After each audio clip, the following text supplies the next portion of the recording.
Father, in mercy on all of us, come and visit us now. Come and wash me in the blood of Christ and cleanse me and anoint by the Holy Ghost thy word. Come and visit every heart as only God can. For without thee, we can do nothing of eternal value, nothing of any worth that will count in the light of eternity, especially when dealing with the heart and the conscience and the Word of God. Come, thou Holy Spirit, and visit us. Now we ask these things of thee, our Father in heaven, in Jesus the Christ's sacred name. Amen. To everything, there is a season. A season. Ecclesiastes 3 verse 1 says, to everything there is a season and a time to every purpose under heaven. To everything there is a season and a time. A time to every purpose under heaven. Verse 7, there is a time to keep silent. There is a time to keep silence. And a time to speak. There is a time to keep silence and a time to speak. One of the greatest tragedies that could ever happen in any person's life, one of the greatest tragedies that could ever happen in any person's life is if they do not swiftly learn that most occasions, in most circumstances throughout life, are a time to keep silent.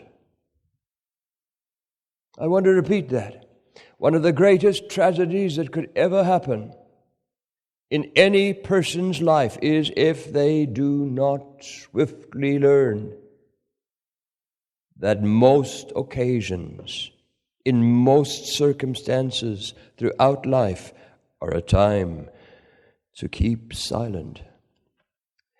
He that hath knowledge spareth his words. Proverbs 17 verse 20. The Bible speaks of unprofitable talk. Unprofitable talk. Job 15 verse 3. A fool is full of words. A fool is full of words. Ecclesiastes 10 verse 14. A fool uttereth all his mind. Proverbs 29 verse 11. In Proverbs 29 verse 20, God condemns a man that is hasty in his words. A man that is hasty in his words. A fool's voice is known by multitude of words. By multitude of words, Ecclesiastes 5 verse 3. The mouth of fools feedeth on foolishness. The mouth of fools feedeth on foolishness. Proverbs 15 verse 14.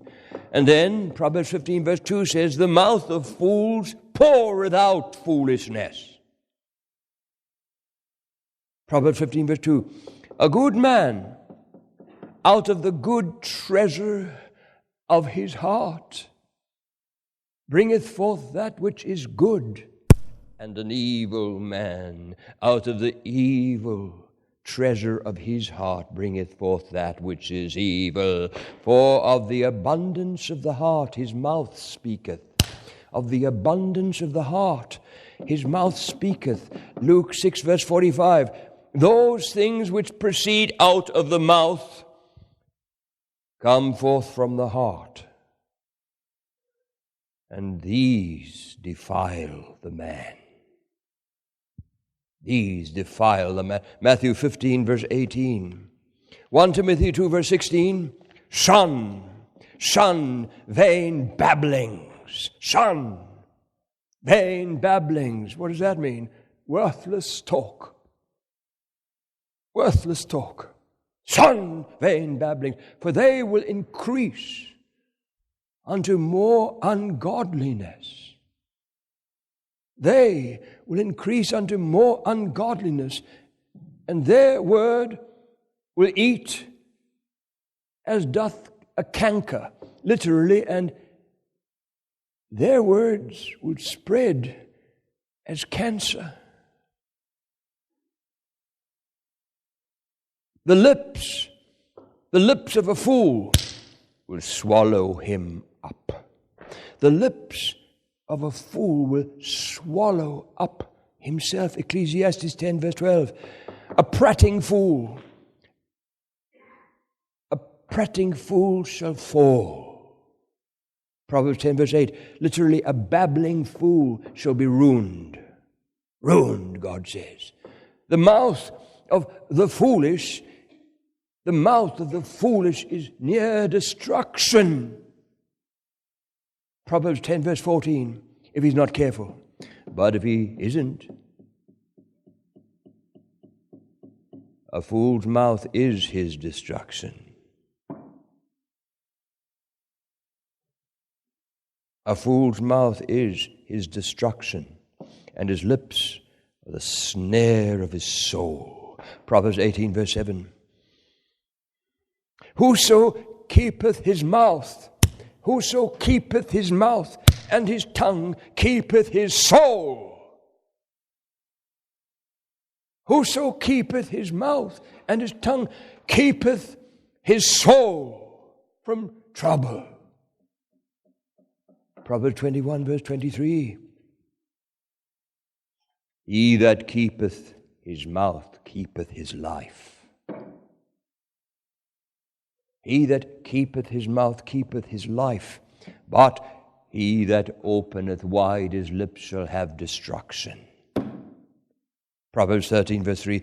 Oh, keep thy tongue from evil and thy lips from speaking guile. That's worthless talk, wasted rubbish. Keep thy tongue from evil, thy lips from speaking guile. Proverbs 34, verse 13. You can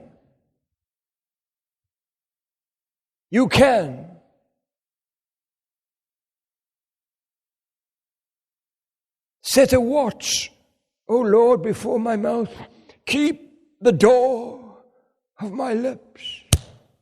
Set a watch, O Lord, before my mouth. Keep the door of my lips. Psalm 141, verse 3. I don't know how many times I've prayed that. More than any other prayer in my life. I have prayed that hundreds, I would say thousands of times from my soul, desperately requiring grace for God to give me that ability. In circumstance upon circumstance, in my home, to my children. I've cried that as things go wrong, as shocks come upon every single family at certain times. I've cried that from my soul. Oh God, please give me the grace right now. Set a watch before my mouth. Keep the doors of my lips, where I lose the right for the rest of my life to speak to this child about God. In a way he'll ever listen to me and want what I've got. Oh, set a watch, oh Lord, before my mouth in front of enemies. In circumstance upon circumstance, I've sat there crying from my soul. Nobody knows I'm crying to God. Set a watch.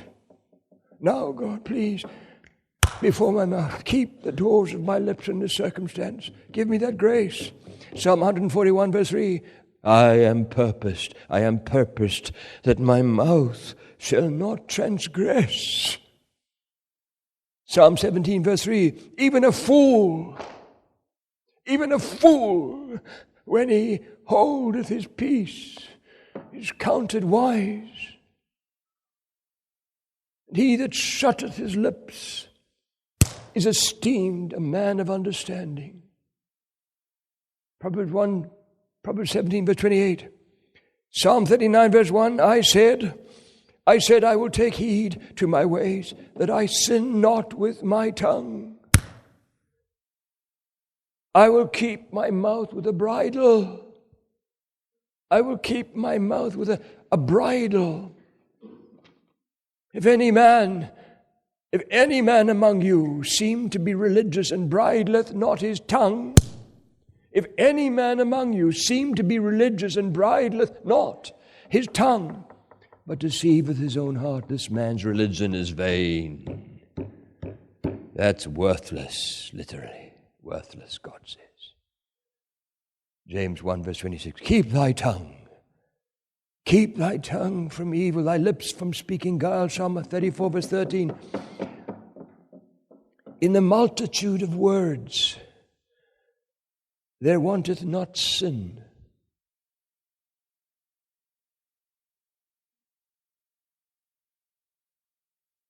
But he that refraineth his lips is wise. Proverbs 10, verse 19. In the multitude of words, God warns. Sin's going to happen. There wanteth not sin. Proverbs 10, verse 9. Suffer not thy mouth to cause thy flesh to sin. Ecclesiastes 5, verse 6. Suffer not thy mouth to cause thy flesh to sin. So is the tongue among our members, that it defileth the whole body. So is the tongue among our members, that it defileth the whole body, and setteth on fire the course of nature. And it is set on fire of hell. James 3 warns us. For if any man offend not in word, the same is a perfect man,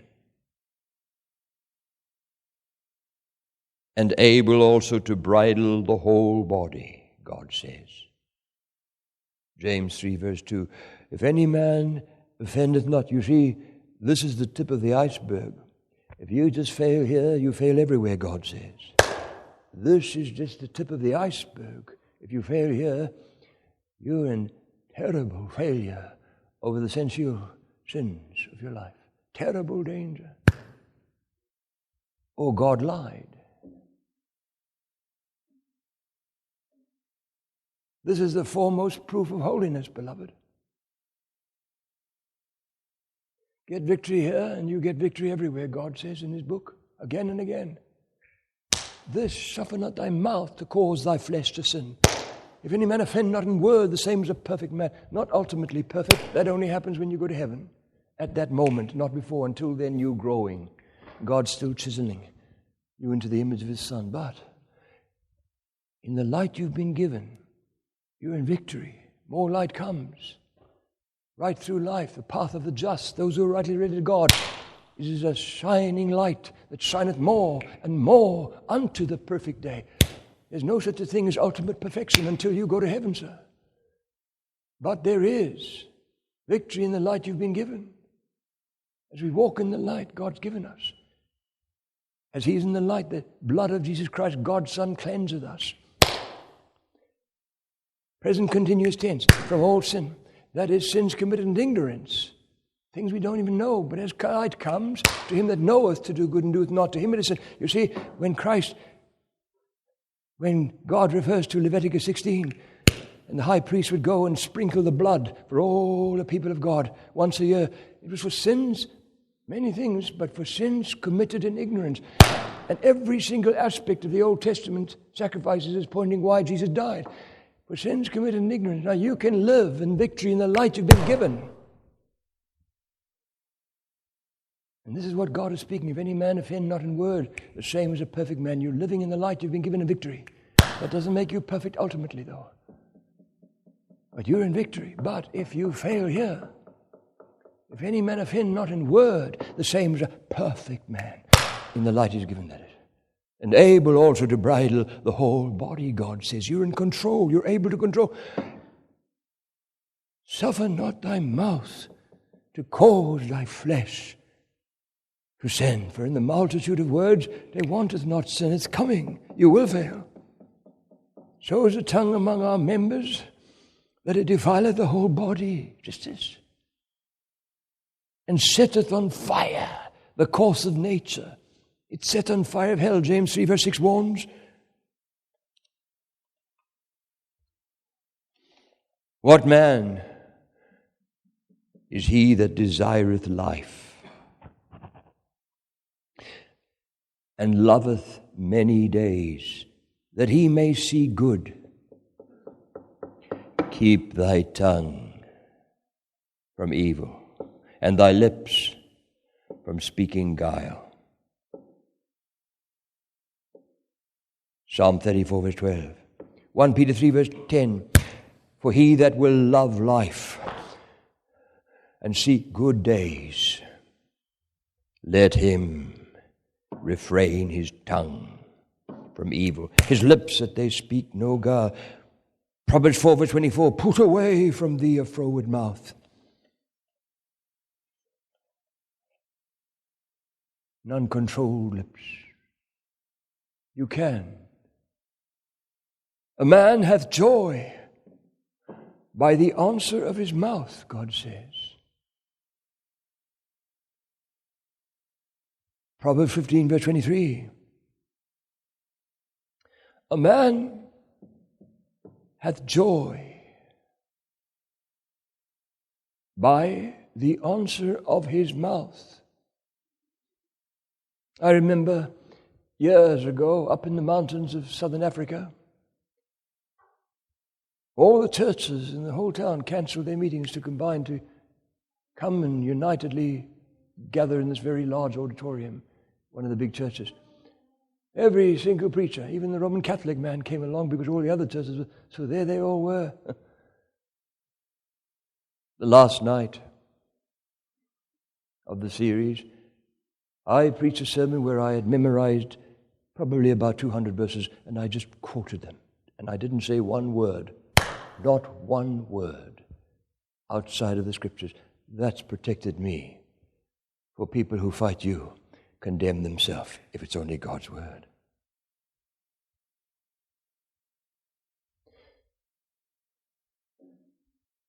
I didn't know it, but in that meeting sat one of the most well-known preachers of Africa and across much of the world. He's like a household name across my country those days. Now, he doesn't exactly believe what I believe in every essential. Charismatic, manifestations, gifts, his interpretation of what the gifts are for the edification of the church, his interpretation of what he calls the baptism of the Holy Ghost, the evidence, tongues. And he gives the Scriptures, and he calls out the masses to come. And so they lay hands on them, and people start in some unknown language, and every single other thing, slain in the Spirit, laughing in the Spirit, vomiting in the Spirit, no ending, and beyond my understanding. Nonetheless, this man is very well known as a charismatic preacher and leader across my land. Unsaved and saved, have seen and read his newspaper, all his statements, and all the things happening in this massive church that outgrows everything else. Oh my. So he's in the meeting. I didn't know that. He happened to be in the town. I don't know why, but there he joined everybody else. Every single church came.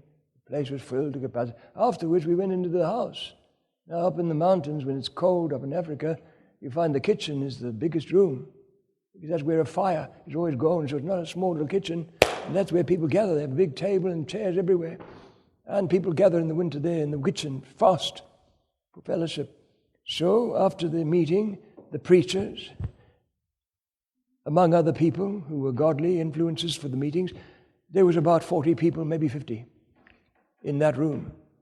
And so I walked in there, and I didn't realize the man was in this meeting where I preached and just quoted God's word. And so they introduced me. So I put my hand out, and he didn't want to take my hand. He just started screaming at me. In anger, his veins, and he was angry because everything he stood for as priorities, in order of priority in the Scriptures, every single thing he stood for and fought for from the pulpit and across the country, just with the Word of God, was dismantled as not the priorities. You see, I put, just with Scriptures, the fruit of the Spirit, which is Christ-likeness, full stop. You want to say it's love? No, it's just Christ. Take 1 Corinthians 13, it's just put Christ, John Wesley said, in the place of charity, love. And you see what God's speaking about, because it's Christ in us that fulfills this. This man, you see, though I speak with the tongues of men, I said, and of angels, and have not love, which is the fruit of the Spirit, always the first evidence of the fruit of the Spirit. Before anything else is ever mentioned, love has to be in place first and priority. Love suffereth long and is kind. Love envieth not, rash, is not puffed up, seeketh not her own, is not easily provoked, thinketh no evil, rejoiceth not in iniquity, but in the truth, beareth all things, believeth all things, endureth all things. Love never fails. You see, whether there be tongues, they shall fail. All these gifts shall.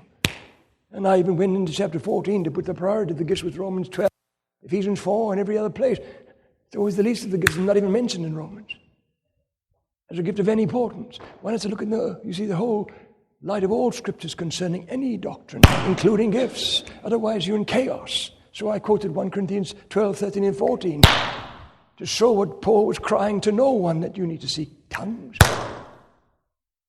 but godliness, which is the fruit of the Spirit, Christ-likeness. That's the evidence, to the degree that you're controlled by the Holy Ghost, to the degree you're yielded to God. So, nonetheless, I just quoted and quoted and quoted and quoted and quoted and quoted. Great section. Dismantling what he believed and taught. That you're filled with the Spirit. The moment you speak in tongues, that means you're filled with the Spirit. Even his interpretation of tongues. So, there he is now screaming at me. Just lost control. And he went into such... I almost thought he was going to attack me. So did the others. Everybody just stood up from that table, and people were standing at the door just looking at each other, and some praying. For God's protection, what an anticlimax for this whole town. Now this ending with this terrible confrontation and dispute. Nonetheless, as he was screaming at me, how dare you? Who do you think you are? How dare you? You're an enemy to the Holy Spirit and fighting the Holy Ghost and the work of the Holy Ghost. He went on. So I cried, as I always do, "Oh God, set a watch before my mouth. Keep the doors of my lips, that I don't stoop to become what he is." Everybody, a lot of them were waiting for me to wipe the floor with them with the Scriptures. But no, you don't win the argument by losing the soul, sir. You win an argument and lose the soul, you've lost the argument.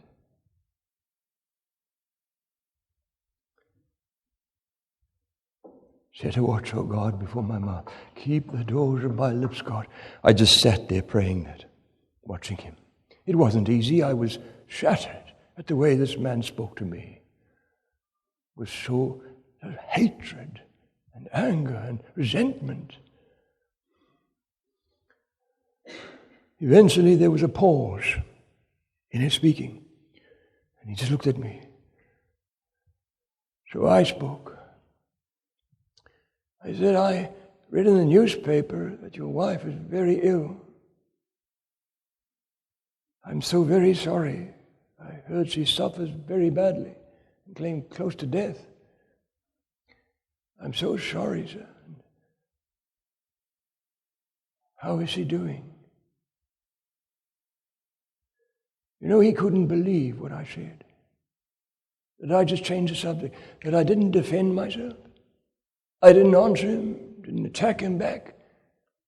He was so shocked that he literally cried out in shock and fell into his chair. He just looked at me with a mouth.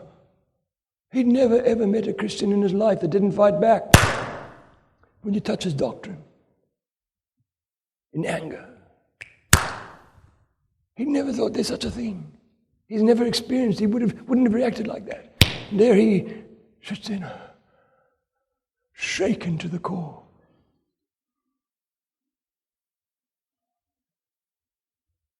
I spoke of other things. He couldn't speak. He looked at me. How is this man possible that he didn't fight me back or defend himself? So then after a while I said, you've got to forgive me, but I have to go because I've got to get up early in the morning to catch my plane, and the car's got to take me back to the airport down there in the big city. And I have to go to my room now. I have to sort things out and have a quiet time, bath, everything else. And I need to leave now, or I'm going to really struggle. For no other reason, I just ask your forgiveness that I need to really go. So please excuse me. So I stood, and he stood. But the way he stood made the entire room stand straight with utter respect. There was such respect in that man's eyes. He just stood there, looking at me, broken, tears welling up in his eyes. He took my hand as the tears fell down. And as I turned and walked, those men, mostly preachers and godly people of the town, I looked at every one of them, tears. It was touching me. Oh, God bless you, brother.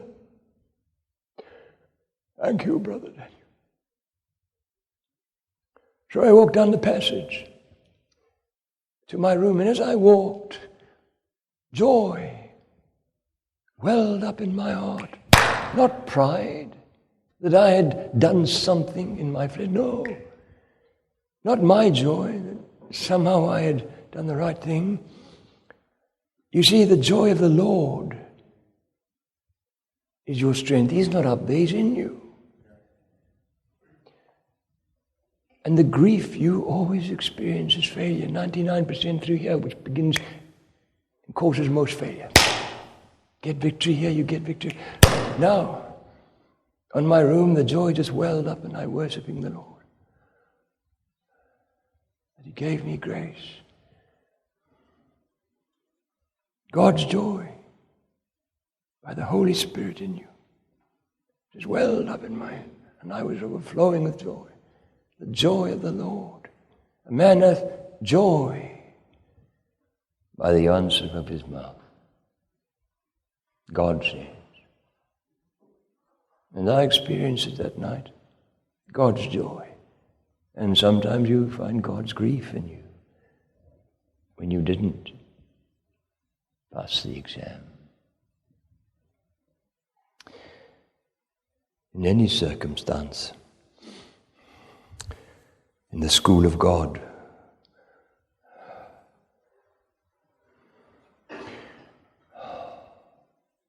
be careful. In the school of God, be careful.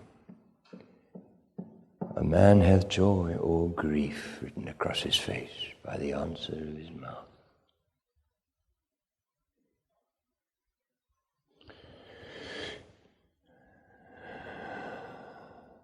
When thy lips speak right things, when thy lips speak right things, Proverbs 23 verse 16, how forcible are right words.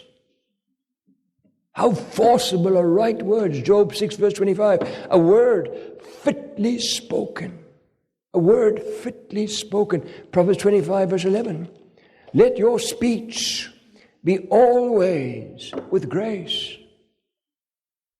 God says, let your speech be always with grace. Colossians 4 verse 6, that ye may know how ye ought to answer every man. The words of a wise man's mouth are gracious, but the lips of a fool will swallow up himself. Ecclesiastes 10 verse 12. Verse 13, the beginning of the words of his mouth is foolishness, and the end of his talk is madness. God says, madness.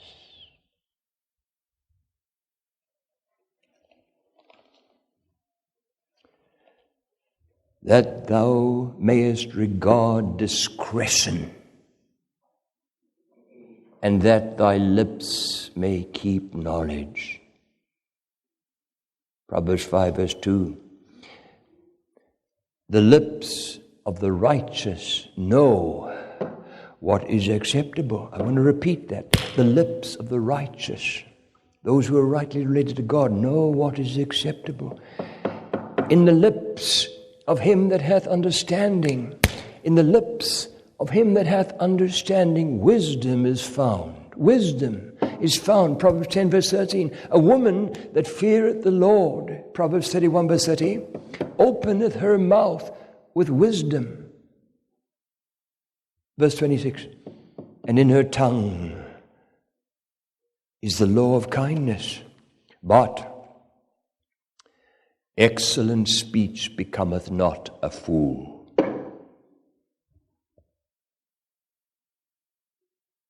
Proverbs 17 verse 7.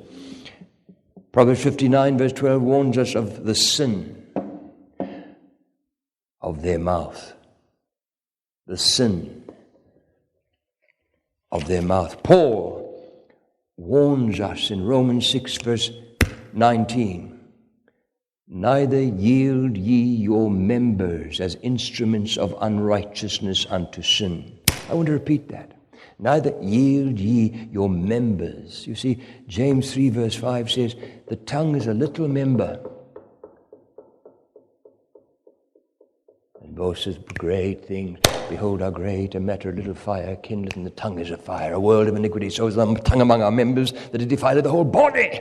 And the tongue is a little member. And Paul warns us, neither yield ye your members as instruments of unrighteousness unto sin. Thou givest thy mouth to evil. Thou givest thy mouth to evil. Psalm 50 verse 19. Be careful, Christian. Death and life are in the power of the tongue. I want you to think about that, what God's saying in the light of all the scriptures you just heard. Death and life are in the power of the tongue. Proverbs 18 verse 21. Surely the serpent will bite without enchantment, and a babbler is no better. Ecclesiastes 10 verse 11. Their poison is like the poison of a serpent. Psalm 58 verse 4. The tongue is an unruly evil full of deadly poison. The tongue is an unruly evil if it's not controlled by God as a result of your yieldedness and controlled. That's all it means to be filled by the Holy Spirit. The tongue is an unruly evil full of deadly poison. James 3 verse 8. An hypocrite with his mouth destroyeth his neighbor. Proverbs 11 verses 9. The hypocrite with his mouth destroyeth his neighbor. Who is my neighbor? Quite a question in any segment.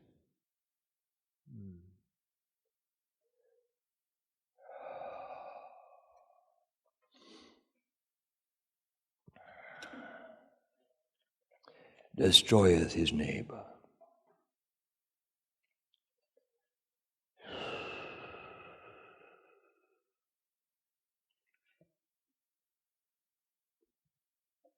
You don't have to take a gun, sir, and shoot a man until he lies dead. You don't have to take a knife and stab a man until he's dead. You can destroy him more cruelly in one sentence. I guarantee you. That's all Satan needs. I don't know how many people I've met lying ruined, destroyed, their honor, their credibility, their testimony, their ministry. I don't know how many I've met across this world, in your country.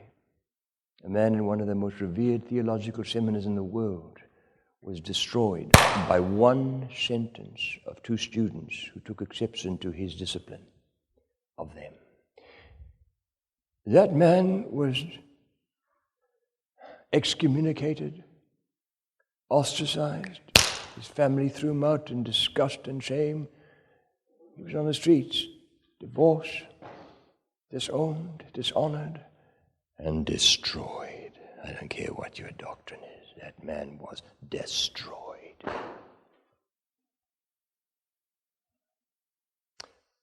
About 3 years later, one of those two students couldn't live with himself. He came back. And all he did before he fled, never to be seen again, was to say, "We lied."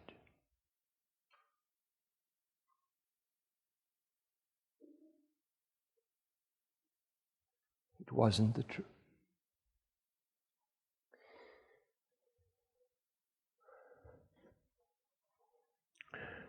A hypocrite with his mouth. That's all the devil needs, is one sentence. Destroyeth a life.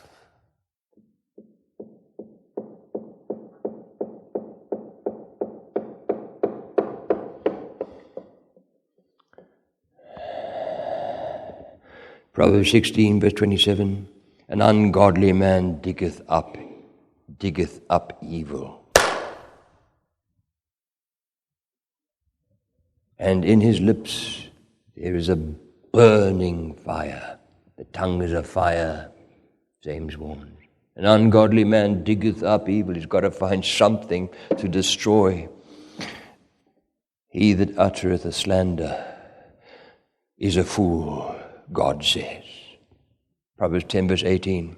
Whoso privily slandereth his neighbor, him will I cut off. God says, or God lied.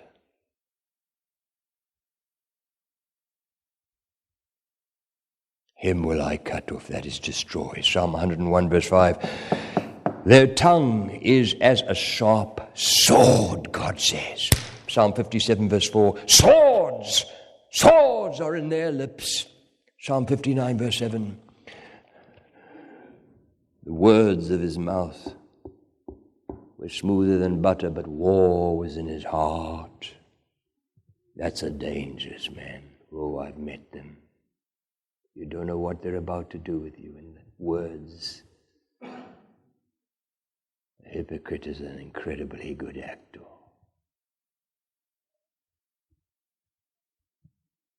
He that hideth hatred with lying lips, God speaks of them. Proverbs 10, verse 18. The words of his mouth were smoother than butter, but war was in his heart. His words were softer than oil, yet were they drawn swords, God warns. Psalm 55, verse 21. He that hideth hatred with lying lips, and he that uttereth a slander, is a fool. He that hideth hatred, you see, God says, he that hateth his brother is a murderer in the New Testament. You can commit murder with one sentence, Christian. if the devil gets hold of your lips and you yield your members to him. He's waiting in every congregation, in every movement. Don't doubt it. He that goeth about as a talebearer, he that goeth about as a talebearer revealeth secrets. Proverbs 20, verse 19. A talebearer revealeth secrets, but he that is of a faithful spirit concealeth the matter. Proverbs 11, verse 13. What does that mean? He that is of a faithful spirit, he that has integrity and is truly godly, conceals it to protect everyone, sir, while he can pray for the person to repent, rather than be destroyed because he's found something out. A talebearer revealeth secrets. Oh, he digs for dirt. The devil will make you find something. Don't worry. But he that is of a faithful spirit doesn't destroy a man if he finds out anything. He conceals the matter. He protects the man rather than destroys him. What I was reading in Brandon's home, 1 Corinthians 13, does not keep a record of other people's sins. No. Oh no, God. He that has integrity, that is.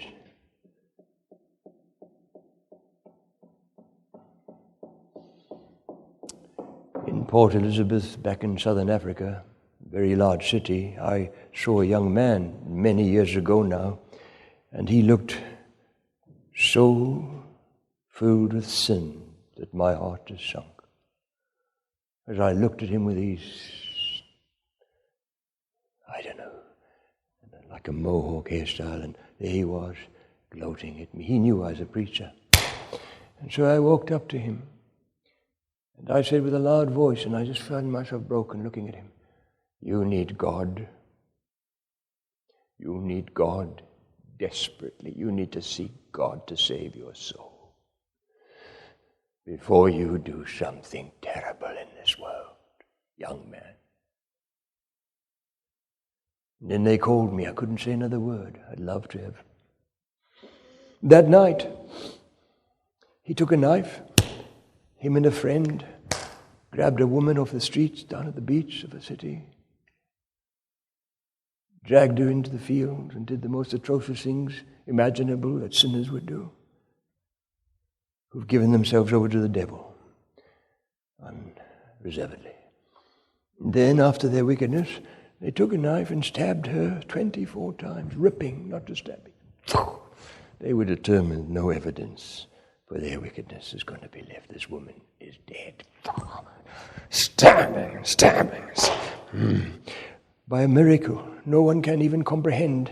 Even medical science was stunned how she crawled, holding her body, inch by inch, screaming in pain. After 2 hours, she got to the street. And of course, cars stopped, people, the ambulance, the police. They took her somehow by medical science that God gave men wisdom. Don't ever attribute it to men. To know how to make a woman in that condition so mauled, so everything they've got to kill. Somehow they helped that woman to survive. After a while of therapy, she was able to speak to the police, and she gave a description. The police didn't have much difficulty knowing who she's speaking about because not all boys are like that, outwardly. So they went. They found these two boys. They put them in the back of the car. And as they were driving, the one policeman said he heard the other one saying to the other, "She can't be alive. No one could survive that. She couldn't be alive. She can't have lived. She must be dead."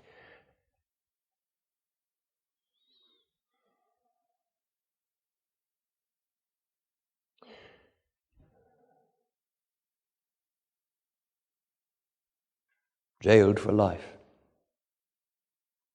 3 lifetimes. Never to see the light of day again, outside of the prison. And that woman has written a book, and I've read different interviews she's had and meetings she conducts. I wish she'd bring God into it, though. Nonetheless, I don't judge her. But why do I use such an atrocious, outrageous illustration in this? Well, you think it's any less wicked? I want you to answer God, every single one of you. In the light of all the scriptures we've been reading, only the light of God's word. Do you think it's any less wickedness? What men do with this? They've got to find something. They dig for dirt. Every single thing they've got there, and you still survive. You can't be still.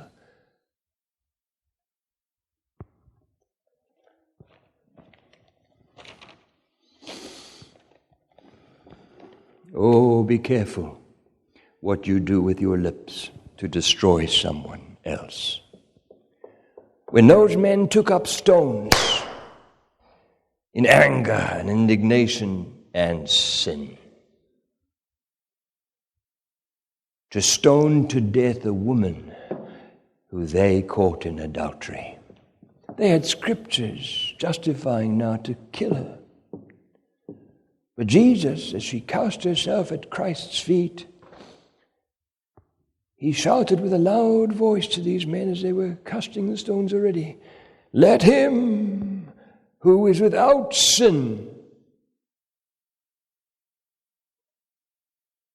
cast the first stone."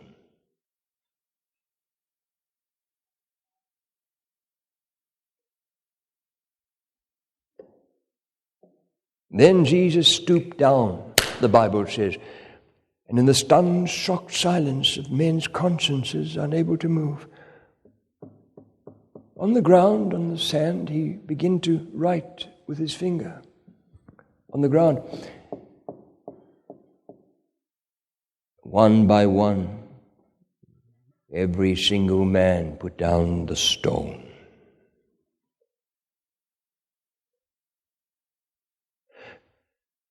And they walked away. I don't believe anybody spoke, only to their own consciences when God speaks. They walked away from that situation where they had mercilessly judged someone else's sin. Many people have speculated as to what those words were that Christ wrote upon the ground. I've heard different sermons. But no one can be sure about that. Let's be sure of that.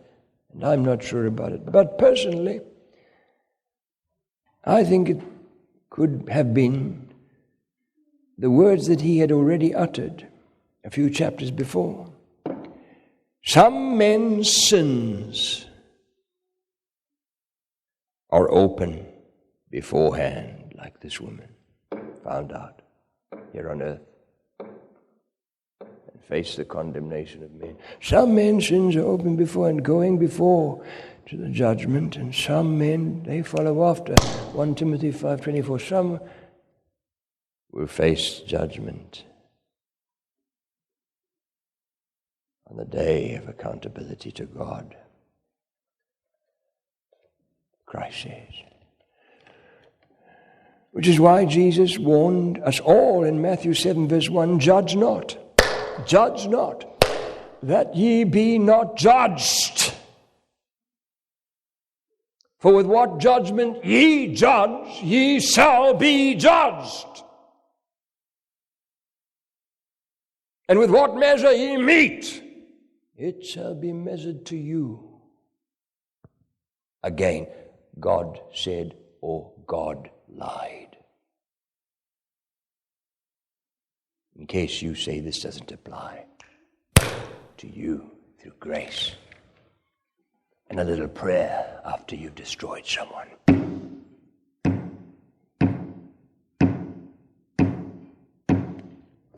Be careful. Every idle word.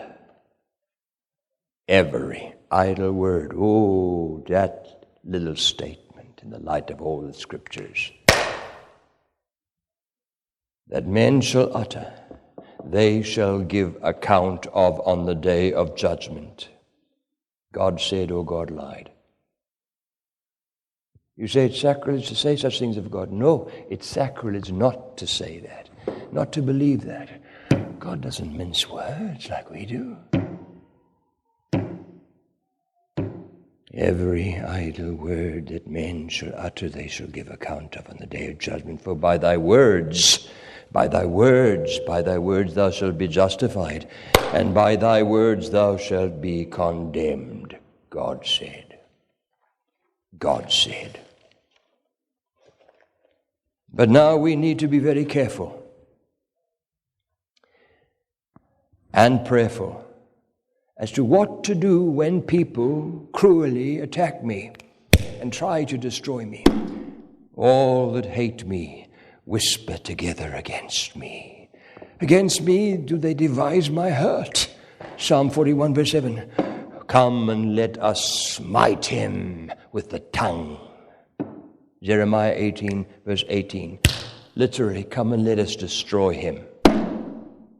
What the devil has shown us is all that's needed. The tongue. Come and let us destroy him with the tongue. Jeremiah 18. But, beloved, this is always a time to seek God's grace to keep silence.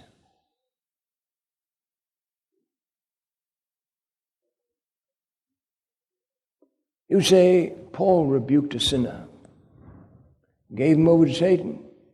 Careful, don't forget the rest of the Scriptures. I'll tell you something, it'll shock you. 99% of every single time, and I've seen it again and again, where a man stood up and condemned publicly and destroyed someone's credibility through it, that person who condemned him was exposed in worse sin and was destroyed without mercy. I mean that.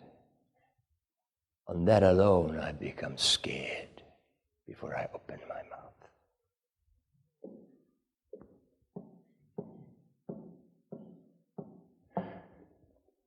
We, beloved, must know that this is a time to seek God's grace to keep silence when people try and destroy you. Say not, I will recompense evil.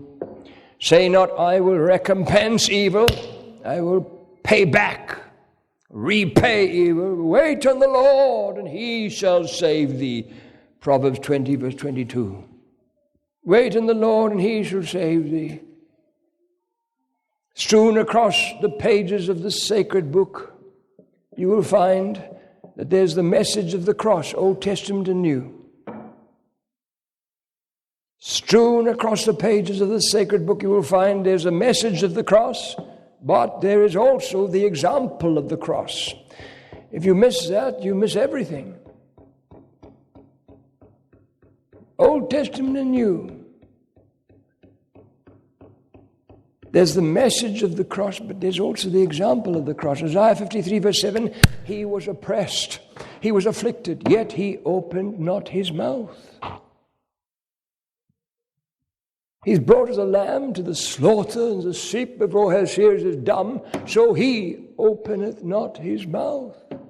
1 Peter 2 verse 21, leaving us an example that ye should follow his steps. Who did no sin, neither was guile found in his mouth. Who when he was reviled not again. When he suffered, he threatened not, but committed himself to him that judgeth righteously. When men would destroy you, be careful. Leave the fighting to God, beloved. This is the only religion in the entire world where most arguments you win by saying nothing. Don't ever forget that. And you lose by fighting back. It's the only religion on earth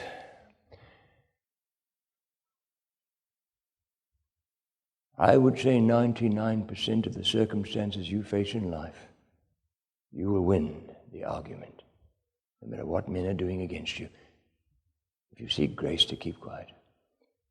The 1% of the time when you need to speak back is when God the Holy Ghost has given you such wisdom, such a heart, that as you speak, you will destroy your enemy's anger and dismantle him. When men would destroy you, be careful, beloved. Leave the fighting to God. Be still, the Bible cries, and know that I am God. Psalm 46, verse 10. What does that mean? Be still. Silence is the closest you'll come. Silence, God says. Silence. Know that I am God. I'll deal with this.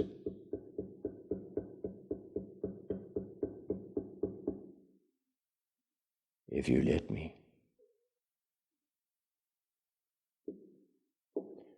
Thou shalt be hid from the scourge of the tongue.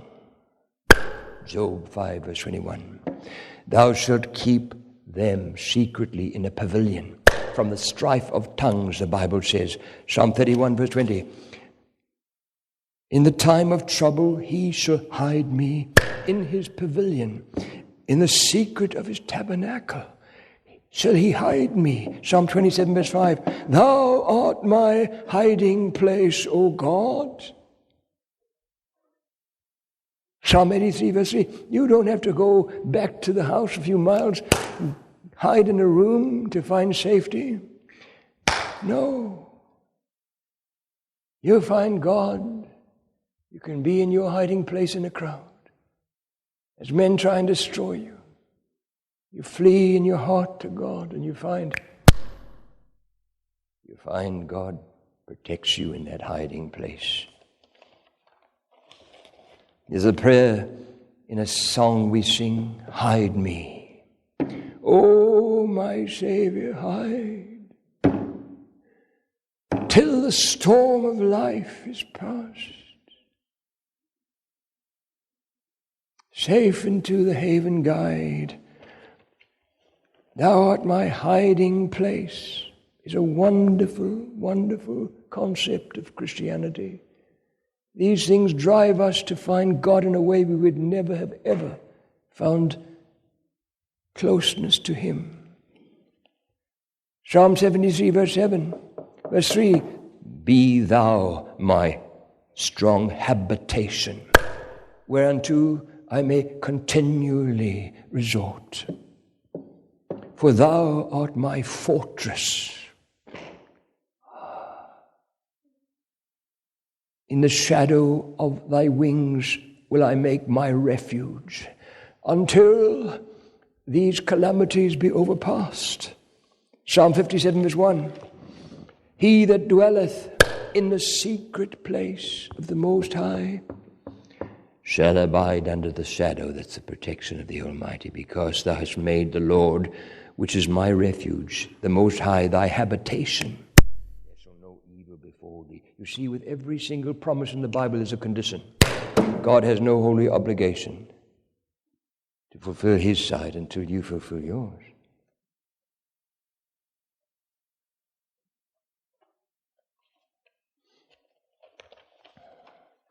As I flee to my hiding place to seek God's guidance and instruction, I'm always given instruction of how to behave before my enemies who would destroy me. Psalm 190, verse 97, oh, how I love thy law, it's my meditation all the day. Thou through thy commandments hast made me wiser than mine enemies. And the whole Old Testament is not history. These things are written to you, to me, for us, Christians, Paul says. as warnings, as admonitions, guidance. God, their strength is to sit still. It's not written to the people of God there. It was written for you and me. Everything in this book, sir, yes, it's historical records, but it was meant. It won't be in this book. Don't tell me 2/3 of the Bible is record of history of God's dealing with a nation or individuals. No. It's vital for your survival, for mine, to know the heart of God. These commandments were written for us. And oh, beloved, their strength is to sit still. That is to leave the fighting to God in 99%. Oh, he openeth not his mouth, leaving us an example.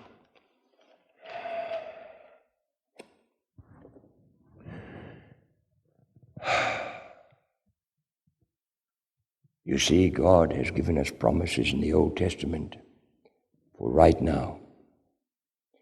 He made a pit, God says, digged it, and has fallen into the ditch which he made. Psalm 7, verse 15. His mischief shall return upon his own head. Psalm 7, verse 16. They have prepared a net for my steps. They've digged a pit before me, into the midst of which they are fallen themselves. Psalm 57, verse 6. So shall they make their own tongue to fall upon themselves. Psalm 64, verse 8. He that diggeth a pit shall fall into it. That's literal, but in the light of the rest of the scriptures, I believe God speaking. Without cause they've hid for me a net in a pit which they've digged for my soul. Oh, let that net that he hath hid catch himself into the very destruction that he set before me. Let him fall. These are things of the Old Testament. Of course, the New Testament has more light, but these things give you the heart of God. Keep me from the snares which they have laid for me. Let them fall into their own net. You see, there's something here that's fearful.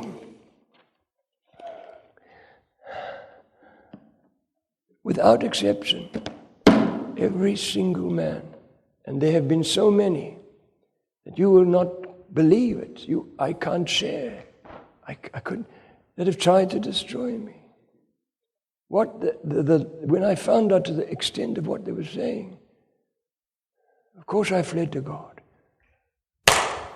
Without exception, it happened to them. I mean this, without exception. Over the years, there's not one that didn't destroy themselves. I left it to God to fight, though. I asked for grace just to keep quiet, to open up my lips. The worst attacks that ever came upon me in my life, I sought God, and all God said to me is, he openeth not his mouth. He's brought as a lamb to the slaughter, sheep before his ears is dumb, so he openeth not his mouth. All God required of me is to keep quiet. I want you to seek grace. Don't do anything. And I sought God's grace, and I sought God's grace. Oh. And then I watched them being destroyed by their own mouths. Totally. Oh, be careful. Be careful. I saw a man screaming at me publicly for what I preached, and all I'd done was quote the scriptures. He was so unnerved he began to scream. And I said, oh, God, set a watch before my mouth. Keep the doors of my lips. So many are watching now. Or I become this man, his level, if I fight back. He just fell dead. Pow! Stone dead. Oh, I aged. I wept for weeks. I didn't want that. But listen carefully. Whilst thou art in the way with him, it's a terrible warning to every one of us. You see, you never know if this is the last moment you will ever have in eternity, the last moment God will ever give you to pass the exam in front of this man and everybody that's watching. Whilst thou art in the way with him, be careful. You don't know if he's going to fall dead. They told me of 3 preachers once in one big city that were fighting to keep me, to destroy me, to keep me out of the town of ever preaching there again, and they were forced. When I heard, what did I do? I went up in the hills. I went on my face and I sobbing, crying to God to stop them. And a farmer came out, put his arms around me weeping, and he said, "Oh, brother, the last 30 minutes since you came out here and prayed about this, all 3 of those men have fallen dead in 30 minutes.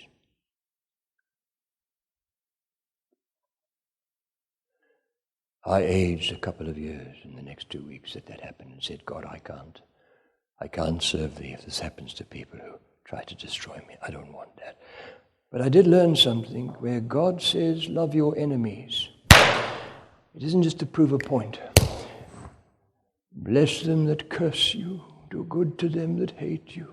Pray for them which despitefully use you and persecute you. You see, they're not fighting you, they're fighting God. They're in danger. If they're fighting what you're doing for God, it's God they have to do with. I got on my knees a few times, once particularly publicly I had to. And I meant it as I got down weeping and said, I'm begging you to stop. I don't care what happens to me through what. I just don't want you to die. Please don't carry on. I meant it. That's why God says, love your enemies, not just to prove a point. Be careful. The judgment of God comes upon men this side of eternity, this side of the day of judgment. But listen very carefully now. Listen very, very carefully now. There's a time to keep silence, God says, which is most occasions, I've learned. And there's a time to speak when God permits you to, and all you do is edify every soul that's watching you. Beloved, there's a time to keep silence in the home, before your family.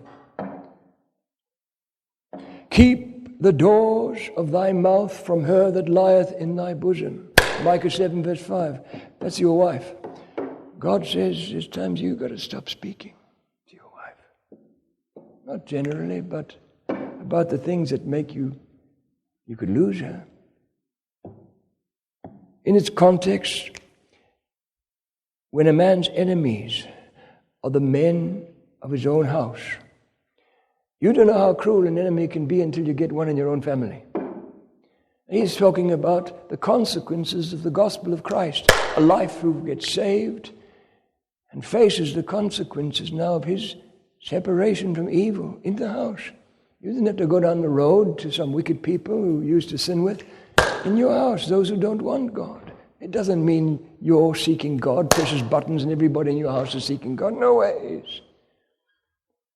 When a man's enemies are the members of his own house, you've got to learn something, brother.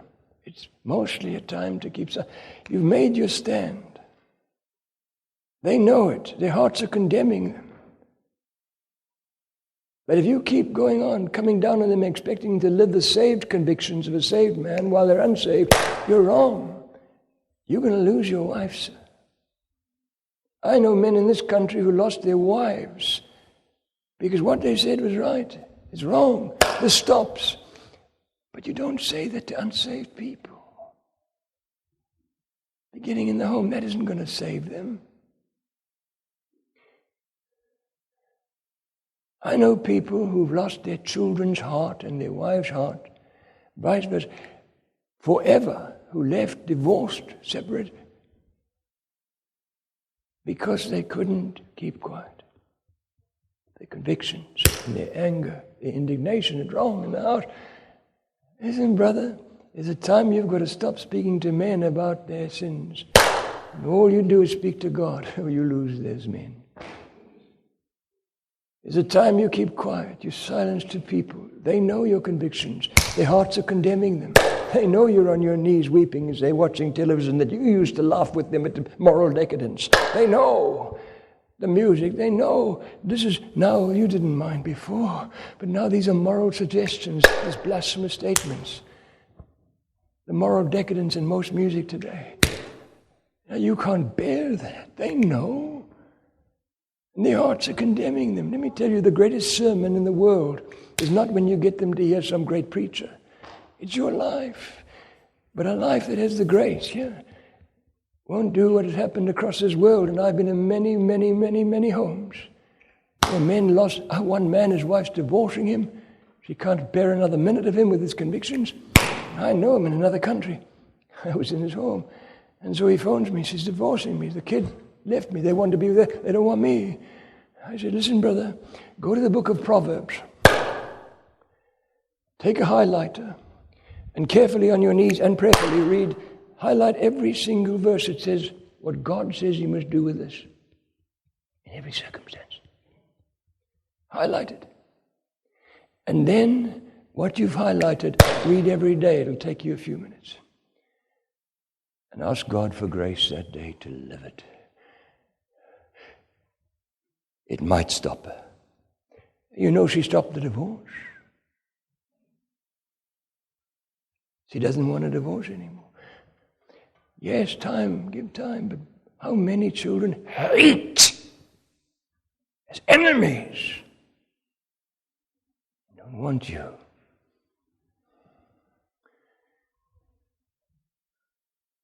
When you didn't listen to God's word as a child of God and ask for grace. No compromise is expected in your life. That would be anathema. You don't have to partake of it. But you don't have to lose everyone. They can be sanctified if you don't throw them away by the saved life.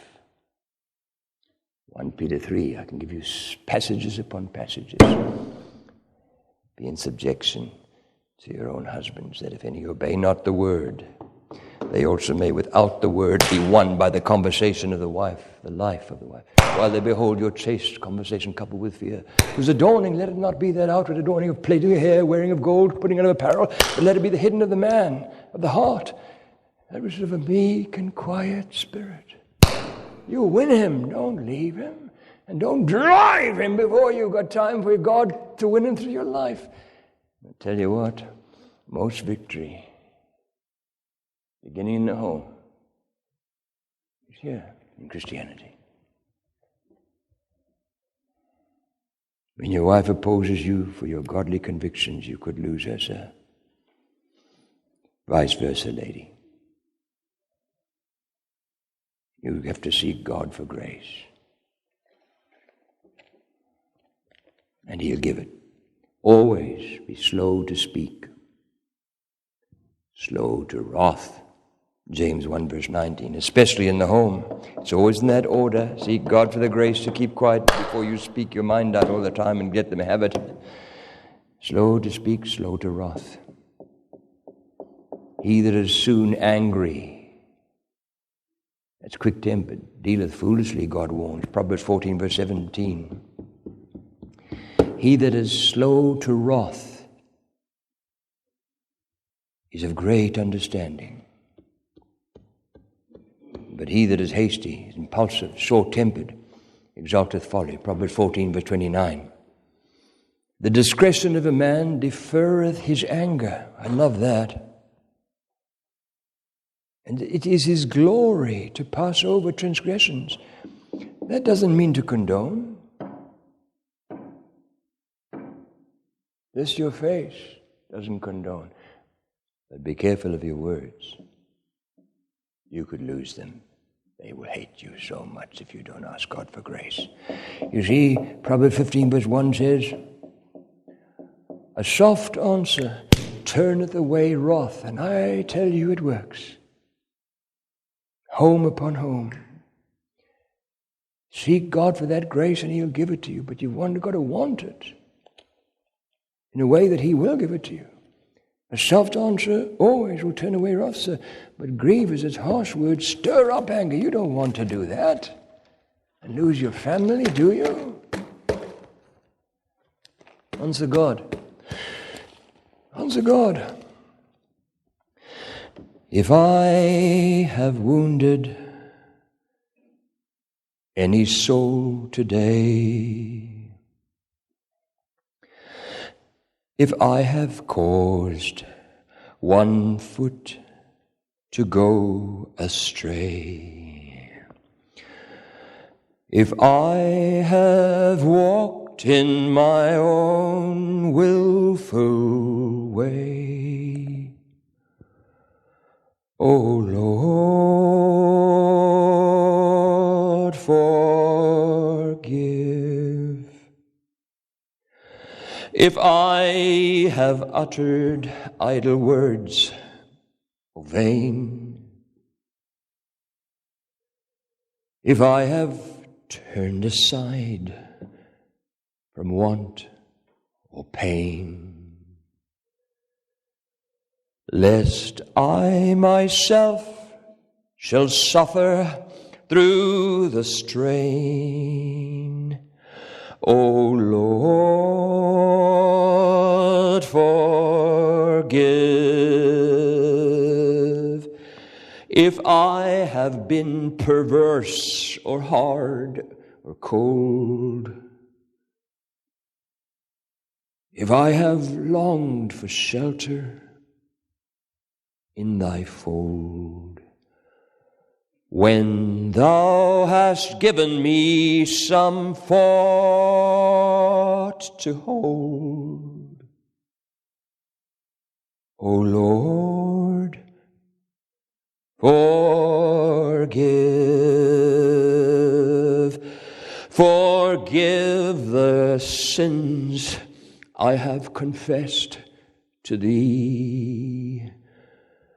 Forgive the secret sins I do not see. And guide me, love me, and my keeper be, O Lord. Forgive.